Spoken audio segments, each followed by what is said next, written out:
Hello mga manay! Good morning, good morning, good morning sa inyong lahat! Kamusta ang buhay-buhay dyan natin dyan? Sana ay okay na okay kayo. So, dito ako ngayon sa kusina mga manay. Nagluluto ako ng ulam namin sa breakfast. Ayan, ang ulam namin pala mga manay ay nagluto ako ng noodles kasi paborito ito ni Fiona at may pasok kasi sila. So, ang oras ngayon ay 5:30 na umaga. So, ayan na.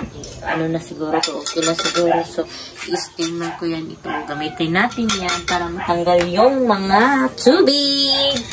So, si Ate Fiona ay tulog pa mga managisingin ko yun kapag, ano na, kakain na. Kasi magligo din siya. So, ilagay ko muna kayo dyan. Kasi nga, magluto-luto muna tayo. Ayan, cellphone yung gamit ko mga manay. Ayan. Sipunon ako mga manay kapag ano, talungin natin yan kasi i-steam na natin. Kapag ano mga manay ba, pag umaga ay mag-ano ako, sipunon. Shout out sa aking mga damit dito.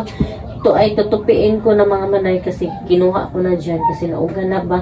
So ayan, mga uga na siguro yan. Mga ano na ba, tuyo na, ganun. So kunin natin yan mamaya para mag ano tayo, magtupi-tupi na. Naghahanap ako ng trapo mga manay. Huwag naman yan kasi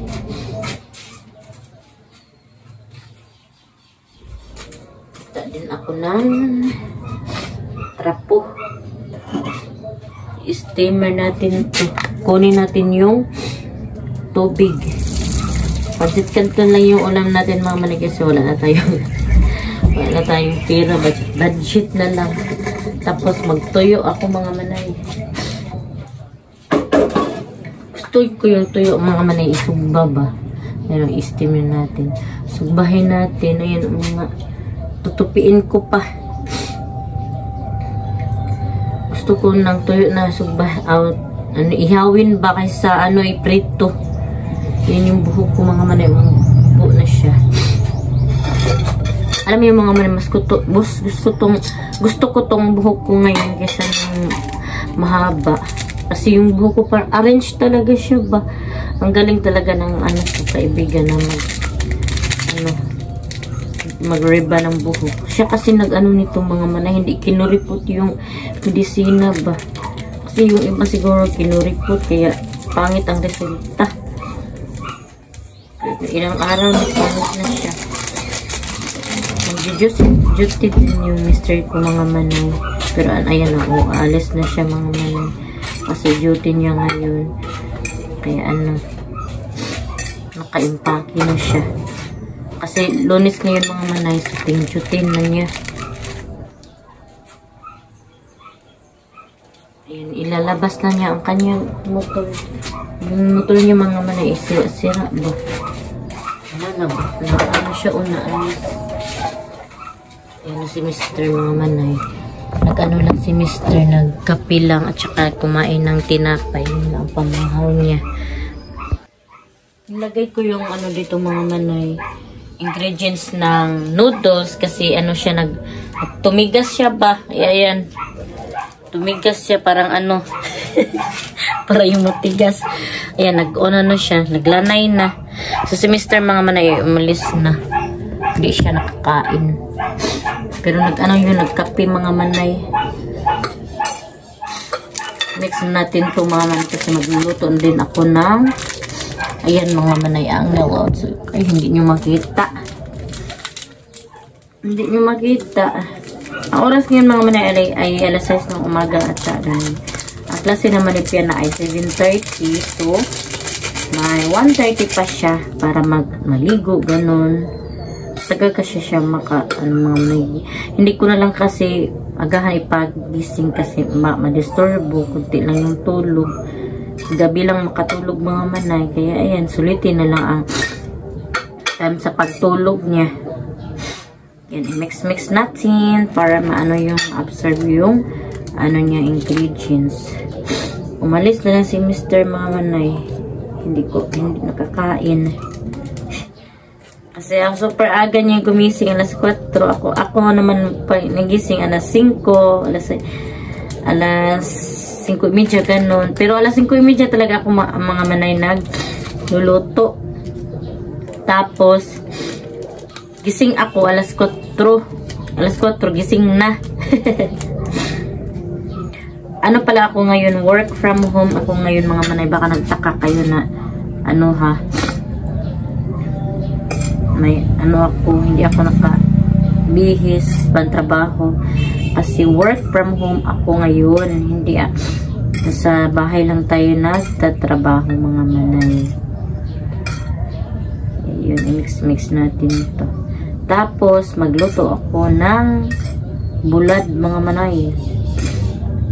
Bulad ba? Tulong mo ng ulam natin. Tiis-tiis. Sanay naman tayo sa hirap, mga manay.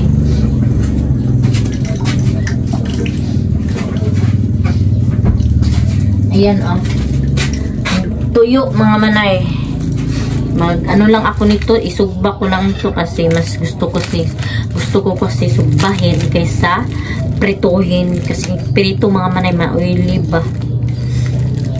Sugba ko na lang ito. Ito ko lang isusugba, mga manay. Gamit yung ano ito, oh. Ito. Bahala kayo dyan kung mag-bash kayo ang dumi-dumi, pero masarap yan. Madumi ang masarap, Joe. Hindi naman yan madumi, mga manay, kasi malinis dito lang naman yan at hindi ko naman yan nilagay sa labas.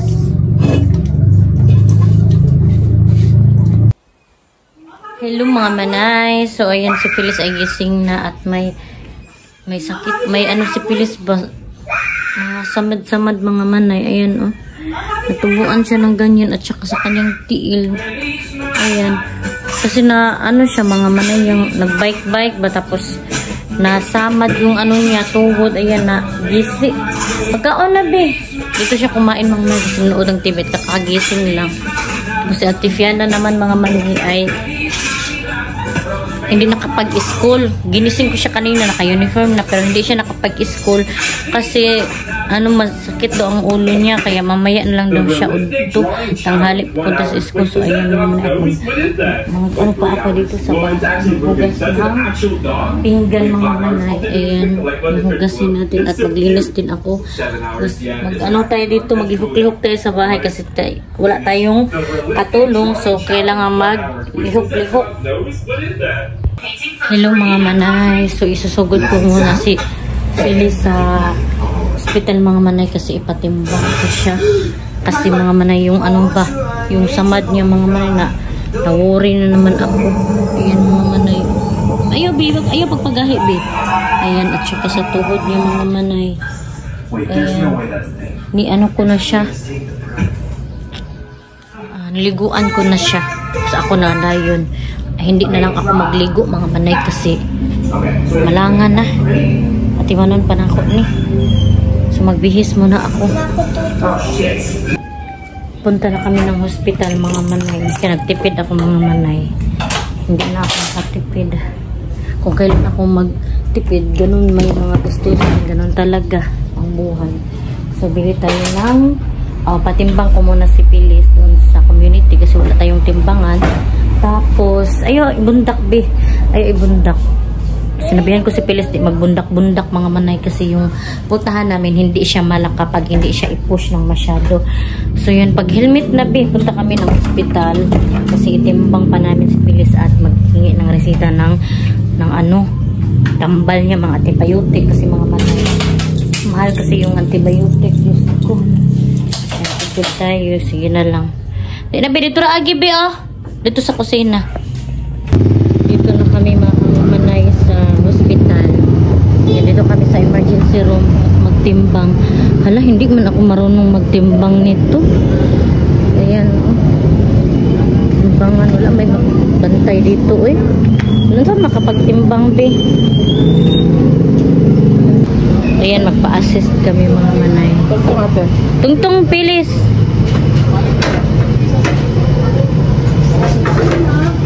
Yes.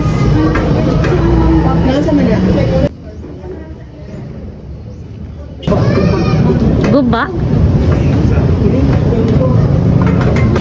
So So yun, uwi na kami mga manay. Nagpunta lang kami dito kasi ipatimbang si Phyllis.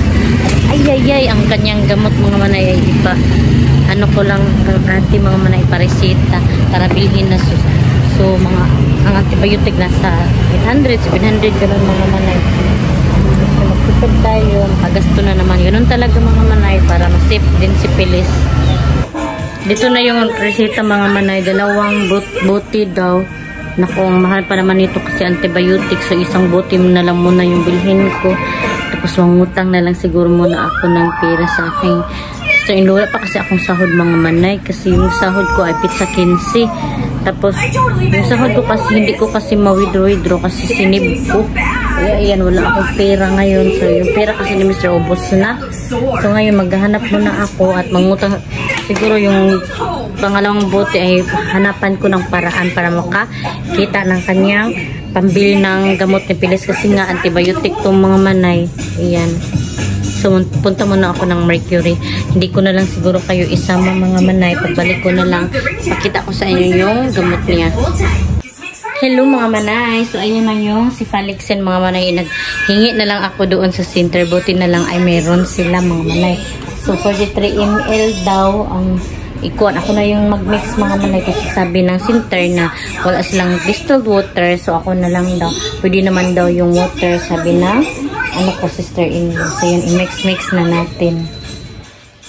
Ayan mga manay, at ito yung pang-mix ko ng water.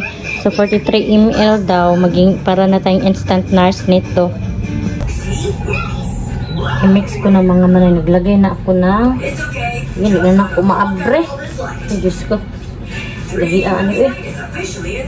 Naglagay na ako ng water 12 Grabe, hindi talaga siya ma-open pag hindi ko ginamitan ng ngipon. Ay, naku. 2.5.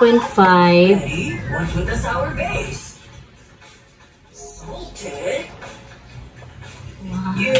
12.5. Ano ba? Tapos 2.5. 25 na. 25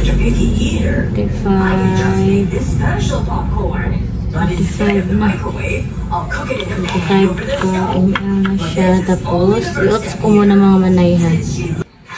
So, kulang na lang siya ng 18 ml. 15 ml.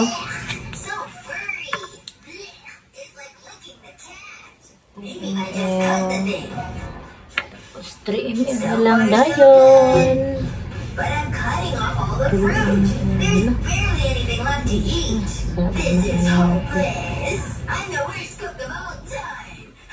Na lang. What's going on over there? Are you crying?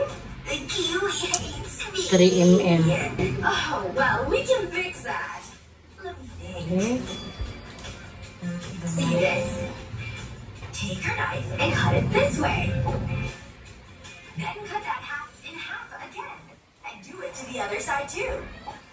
Taka na siya. Now push it up against the After that, i-mix na. until the peel is separated from the fruit. And it just falls right into the cup. After meal ko na lang ipatumar si Phyllis mga manay para may laman yung niya. Kaya i-mix natin para hindi maghapdos ba. Tapos bumili na lang ako ng ulam mga manay na worth of 25 pesos. Ayan. Para makasave tayo. Hindi na ako nagluto kasi sobrang busy. So yun, kakain na kami. Siguro mga manay, dito ko na lang muna i-end ang aking vlog kasi mag-askas pa ako kay Phyllis at may trabahoin pa ako kay ate. So sa mga hindi pa pala nakasubscribe, please subscribe my YouTube channel and click the notification bell. Updated din kayo sa aking next video. See you in my next vlog mga manay. Bye bye and God bless. Ingat po kayo parati.